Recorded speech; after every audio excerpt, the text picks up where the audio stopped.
ಬೆಂಗಳೂರಿನವರು shocking ಇದು. ಯಾಕಂತ ಹೇಳಿದ್ರೆ ಬೆಂಗಳೂರಿನಲ್ಲಿ ಕಾಲರ ಕರಿ ನೆರಳು ಆವರಿಸ್ಕೊಳ್ತಾ ಇದೆ ನಿಧಾನವಾಗಿ. ವೈದ್ಯಕೀಯ ಕಾಲೇಜಿನ ಮಹಿಳಾ ಹಾಸ್ಟೆಲ್ನಲ್ಲಿ ಬರೋಬ್ಬರಿ 47 ವೈದ್ಯರಿಗೆ ಕಾಲರ ಅಟ್ಯಾಕ್ ಆಗಿದೆ ಅನ್ನುವ ಒಂದು ಆಘಾತಕಾರಿ ವಿಚಾರ ಗೊತ್ತಾಗಿದೆ.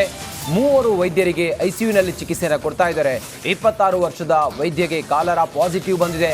ಹಾಸ್ಟೆಲ್ ಅವ್ಯವಸ್ಥೆಯಿಂದ ಕಾಲರ ಹರಡಿದ ಬಗ್ಗೆ ಶಂಕೆ ವ್ಯಕ್ತವಾಗಿದೆ. ಸ್ವಚ್ಛತೆ ಇಲ್ಲದೆ ಇರೋದ್ರಿಂದಾಗಿ ಕಾಲರ ಹರಡಿದೆ ಅನ್ನೋದು ಈಗ ಅನುಮಾನಕ್ಕೆ ಕಾರಣ ಆಗಿದೆ.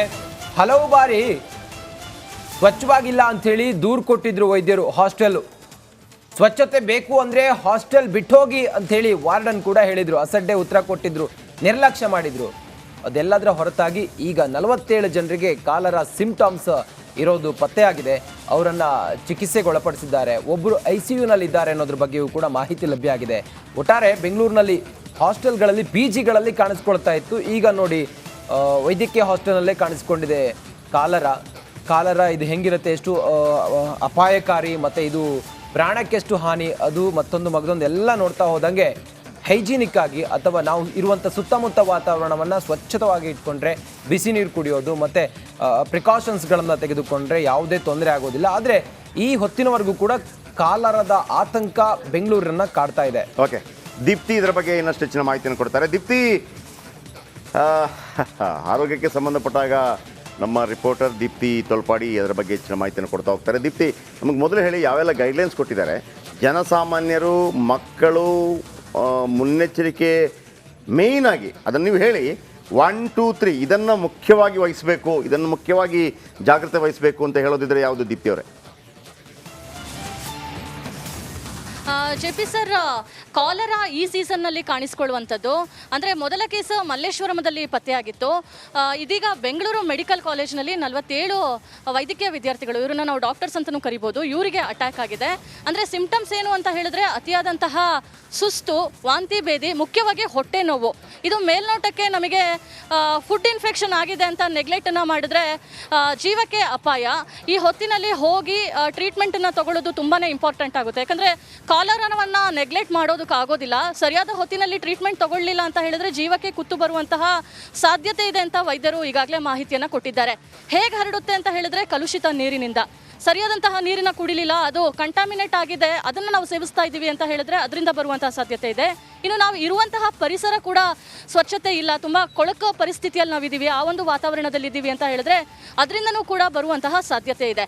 ಸೊ ಮುಖ್ಯವಾಗಿ ನಾವು ನೀರನ್ನು ಕುಡಿಬೇಕಾದ್ರೆ ಅದನ್ನು ಕುದಿಸಿ ಕುಡಿಬೇಕು, ಇಲ್ಲಾಂದರೆ ಒಳ್ಳೆ ನೀರನ್ನು ಸೇವಿಸಬೇಕು. ಜೊತೆಗೆ ಇರುವಂತಹ ವಾತಾವರಣ, ಪರಿಸರವನ್ನು ತುಂಬ ಸ್ವಚ್ಛತೆಯಿಂದ ಇಟ್ಕೊಂಡಿರಬೇಕು. ಇದು ಒಂದು ಬ್ಯಾಕ್ಟೀರಿಯಾದಿಂದ ಹರಡುವಂತಹ ಕಾಯಿಲೆ ಆಗಿರೋದ್ರಿಂದ ಇದು ಅಂದರೆ ಏಕ್ದಮ್ ಒಬ್ಬರಿಗೆ ಬಂದರೆ ಮತ್ತೊಬ್ಬರಿಗೆ ಹರಡುವಂತಹ ಸಾಧ್ಯತೆ ಕೂಡ ಇದೆ. ಅಂದರೆ ಅವರ ಒಂದು ಎಂಜಿಲಿನ ಯಾವುದಾದ್ರೂ ಭಾಗ ಪಾಸಿಟಿವ್ ಯಾರಿಗೆ ಬಂದಿದೆ ಅಂತಹವರಿಂದ ಬಹುಬೇಗ ಹರಡುವಂತಹ ಸಾಧ್ಯತೆ ಇದೆ. ಸದ್ಯಕ್ಕೆ ನಾನೀಗ ಆ ಒಂದು ಮೆಡಿಕಲ್ ಕಾಲೇಜ್ ಮುಂಭಾಗದಲ್ಲೇ ಇದ್ದೀನಿ. ಇಲ್ಲೇ ಆ ಒಂದು ಕಾಲರ ಸ್ಫೋಟ ಆಗಿರುವಂಥದ್ದು. ಅಂದರೆ ಸುಮಾರು 100 ವಿದ್ಯಾರ್ಥಿನಿಯರು ಈ ಒಂದು ಹಾಸ್ಟೆಲ್ನಲ್ಲಿರ್ತಾರೆ. ಕಾವೇರಿ ಅನ್ನೋ ಹಾಸ್ಟೆಲ್ ಇದು. ನಿನ್ನೆ ಏಕಾಏಕಿ ಎಲ್ಲರಿಗೂ ಕೂಡ ವಾಂತಿ ಭೇದಿ ಹಾಗೆ ಅತಿಯಾದಂತಹ ಹೊಟ್ಟೆ ನೋವು ಕಾಣಿಸ್ಕೊಂಡಂತಹ ಹಿನ್ನೆಲೆಯಲ್ಲಿ ಅವ್ರನ್ನ ಇದೇ ವಿಕ್ಟೋರಿಯಾ ಆಸ್ಪತ್ರೆಗೆ ದಾಖಲನ್ನು ಮಾಡಲಾಗಿದೆ. ಅದರಲ್ಲಿ 4 ಜನ, ನಾವು ಇಲ್ಲಿ ತನಕ 3 ವೈದ್ಯರು ಅಂದ್ಕೊಂಡಿದ್ವಿ, ಆದರೆ 4 ಜನರಿಗೆ ತೀರಾ ಹೆಲ್ತ್ ಅಪ್ಸೆಟ್ ಆಗಿರುವಂತಹ ಕಾರಣದಿಂದ ಅವರನ್ನು ICUನಲ್ಲಿ ಇಟ್ಟು ಟ್ರೀಟ್ಮೆಂಟನ್ನು ಕೊಡಲಾಗ್ತಾ ಇದೆ. ಇನ್ನುಳಿದಂತೆ ಟ್ರಾಮಾ ಕೇರ್ ಸೆಂಟರ್ನಲ್ಲಿ, ಜೊತೆಗೆ ವಿಕ್ಟೋರಿಯಾ ಆಸ್ಪತ್ರೆಯ H ಬ್ಲಾಕ್ನಲ್ಲಿ ಇಟ್ಕೊಂಡು ಟ್ರೀಟ್ಮೆಂಟನ್ನು ಕೊಡಲಾಗ್ತಾ ಇದೆ. ಇನ್ನು ಯಾವಾಗ ಹಾಸ್ಟೆಲ್ನಲ್ಲಿ ಕಾಲರ ಔಟ್ಬ್ರೇಕ್ ಆಗಿದೆ ಅನ್ನೋ ಒಂದು ಶಂಕೆ ವ್ಯಕ್ತವಾಗಿದೆ. ಇಲ್ಲಿ ಸೆಕ್ಯೂರಿಟಿಯನ್ನು ಕೂಡ ಅಲರ್ಟ್ ಮಾಡಿರುವಂಥದ್ದು. ಯಾರೂ ಕೂಡ ಹೊರಗೆ ಹೋಗೋಕ್ಕೆ ಬರೋದಕ್ಕೆ ಇಲ್ಲವೇ ಇಲ್ಲ. ನಮಗೆ ಬಂದಿರುವಂತಹ ಮಾಹಿತಿ ಪ್ರಕಾರ ಇಲ್ಲಿರುವಂತಹ ವಾರ್ಡನ್ನು ತುಂಬಾ ನೆಗ್ಲಿಜೆನ್ಸನ್ನು ವಹಿಸಿದ್ರು. ಸರಿಯಾದಂತಹ ಬಾತ್ರೂಮ್ ಇರಲಿಲ್ಲ, ಅಲ್ಲಲ್ಲಿ ನೀರು ಕಟ್ತಾ ಇತ್ತು, ಕುಡಿಯೋದಕ್ಕೆ ಒಳ್ಳೆ ನೀರನ್ನು ಕೊಡ್ತಾ ಇರಲಿಲ್ಲ. ವೈದ್ಯಕೀಯ ವಿದ್ಯಾರ್ಥಿಗಳು ಕೇಳುವಂತಹ ಸಂದರ್ಭದಲ್ಲಿ ಹೇಗೋ ಸ್ಟೈಪೆಂಡ್ ಹಣ ಬರುತ್ತಲ್ಲ, ಅದರಲ್ಲಿ ನೀವು ತಗೊಳ್ಳಿ, ನಿಮಗೆ ಇಲ್ಲಿರೋಕ್ಕಾಗಲ್ಲ ಅಂತ ಹೇಳಿದ್ರೆ ಬೇರೆ ಕಡೆ ಹೋಗಿ ಅನ್ನೋ ಒಂದು ಬೇಜವಾಬ್ದಾರಿ ಉತ್ತರವನ್ನು ಕೊಡ್ತಾ ಇದ್ರು. ಇನ್ನು ಈಗ ಸಿಕ್ಕಿರುವಂತಹ ಮಾಹಿತಿ ಪ್ರಕಾರ 26 ವರ್ಷದ ವೈದ್ಯಕೀಯ ವಿದ್ಯಾರ್ಥಿ ಒಬ್ಬರಿಗೆ ಬ್ಲಡ್ ಸ್ಯಾಂಪಲ್ನಲ್ಲಿ ಕಾಲರ ಇರೋದು ಪಾಸಿಟಿವ್ ಆಗಿದೆ. ಆದರೆ ಇದನ್ನು ಕನ್ಫರ್ಮ್ ಅಂತ ಹೇಳೋದಕ್ಕಾಗೋದಿಲ್ಲ. ಹೆಚ್ಚಿನ ಮಾಹಿತಿಗಾಗಿ ಅದನ್ನು ಮತ್ತೊಮ್ಮೆ ಟೆಸ್ಟಿಗೆ ಕಳಿಸಲಾಗಿದೆ. ಇವತ್ತು ಅಥವಾ ನಾಳೆ ಬರುವಂತಹ ಸಾಧ್ಯತೆ ಇದೆ. ಮತ್ತೊಂದು ಕಡೆ ವಿಕ್ಟೋರಿಯಾ ಆಸ್ಪತ್ರೆಯ ವೈದ್ಯಕೀಯ ನಿರ್ದೇಶಕರು ಕೂಡ ಇದನ್ನ ಕನ್ಫರ್ಮ್ ಮಾಡಬೇಕಾಗಿತ್ತು. ಕಾಲರಾ ಕೇವಲ ಈ ಹಾಸ್ಟೆಲ್ ಮಾತ್ರ ಅಲ್ಲ, ಎಲ್ಲೆಲ್ಲ ಕೆಟ್ಟ ಪರಿಸ್ಥಿತಿ ಇದೆ ಅಲ್ಲಿ ಹರಡುವಂತಹ ಸಾಧ್ಯತೆ ಇದೆ. ತುಂಬಾನೇ ಈ ಹೊತ್ತಿನಲ್ಲಿ ಕೇರ್ಫುಲ್ ಆಗಿರ್ಬೇಕು JP ಸರ್. ಬಿಸಿ ನೀರು ಕುಡಿಬೇಕಲ್ವಾ? ಮುಖ್ಯವಾಗಿ ಬಿಸಿನೀರನ್ನು ಕುಡಿಬೇಕು. ಅದು ಪಾಯಿಂಟು. Thank you. ಎಲ್ಲರೂ ಆರೋಗ್ಯವಾಗಿರಿ.